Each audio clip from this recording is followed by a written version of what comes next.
নমস্কাৰ সকলোলৈ। আজি মাগুৰ মাছৰ এটা ৰেচিপি বনাম, আপোনালোকে চাওক কেনেকৈ বনাইছোঁ। এয়া মাগুৰ মাছ কাটি হালধি নিমখ সানি ল'লোঁ। এয়া আপোনাৰ চেংমৰা, বিলাহী 2টা কাটিছোঁ, পিঁয়াজ 2টা কাটিছোঁ, আদা নহৰু পিচিছোঁ আৰু কেঁচা জলকীয়া। কেৰাহীত অলপ তেল দিব। মাগুৰ মাছ জুলিতে তেলটো বৰ বেছি নিদিব, অলপেই দিব। এতিয়া আমি মাছখিনি ফ্ৰাই কৰি ল'ম।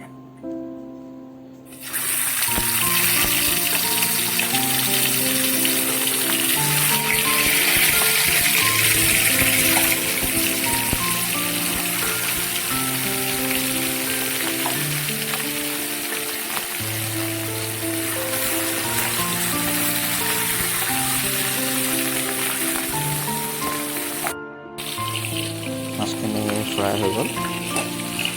এতিয়া আমি মাছখিনি নমাই লওঁ।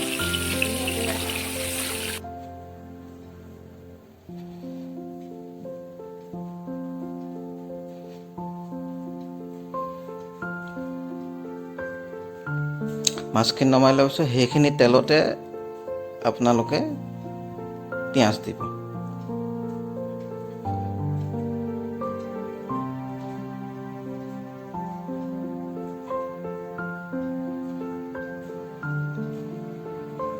তাৰপৰা আদা নহৰু পিচাখিনি দিব।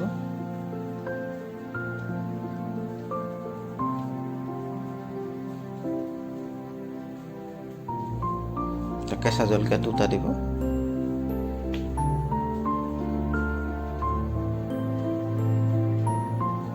তাৰপৰা অলপ লৰাই ল'ব।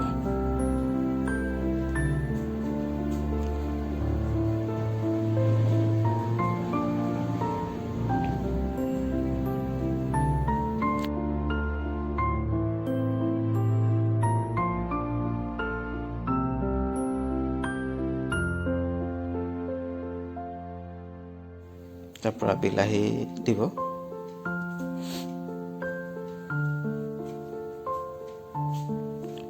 ভালকৈ লৰাই ল'ব। বিলাহীটো গলিবৰ কাৰণে অলপ নিমখ দি দিব।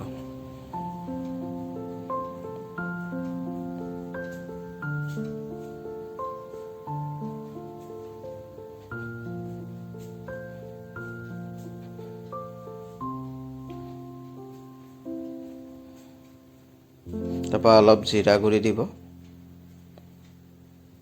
জিৰা বহুত দাম হৈ গ'ল, সেইকাৰণে অলপেই দিব। ধনিয়া গুড়ি অলপ দিব, আধা চামুচ। হালধি আধা চামুচ। তাৰপৰা চেংমৰাখিনি দি দিব। তাৰপৰা লৰাই ল'ব। তাৰপৰা আমি আলু কাটি থোৱা আছে সৰু সৰুকৈ, সেই কটা আলুখিনি দি দিব তাৰ ওপৰত।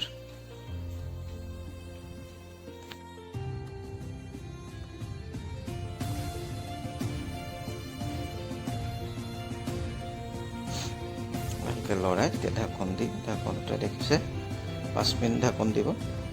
আকৌ লৰাব, লৰাই আকৌ ঢাকোন দি দিব। নিমখটো অলপ দি দিব আপোনাৰ সোৱাদ অনুযায়ী। আমিতো অলপেই দিছিলোঁ প্ৰথম বিলাহীটো গলিবৰ কাৰণে পিছত দি পিনি নিমখটো সোৱাদ অনুযায়ী দিয়া হয়। তাৰপৰা কটা আলুখিনি দি দিব। তাৰপৰা লৰাই পিনি ভালকৈ ঢাকোন দি দিব।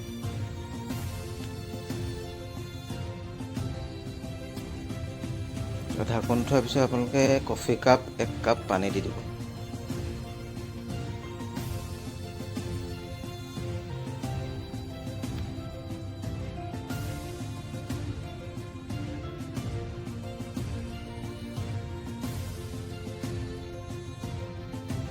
জোলটো উতল অহাৰ পিছত আপোনালোকে ফ্ৰাই কৰা মাছখিনি দি দিব তাত।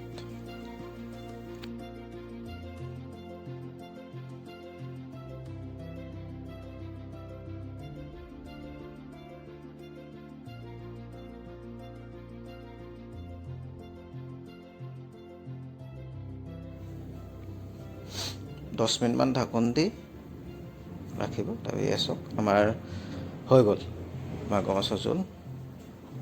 তাৰপিছত আমি লগতে ৰঙালাও আগৰ ভাজি বনাইছোঁ। এইকেইটা ৰেচিপি আপোনালোকক ভালকৈ দেখুওৱা নাই, আৰু ভিডিঅ' বনাম পিছত সেইবিলাক, আৰু নতুন নতুন ৰেচিপি দেখাম আপোনালোকক। সকলোৱে সহায় কৰিব, ছাবস্ক্ৰাইব কৰিব, লাইক কৰিব। এয়া আমাৰ মাগুৰ মাছৰ জোল, এয়া চালাড, এয়া আপোনাৰ কুন্দুলি চাটনি, এইটো দেখাম ভিডিঅ' পিছত। এয়া আমাৰ ৰঙালাও আগৰ ভাজি। ইমানেই আজি আমাৰ আইটেম।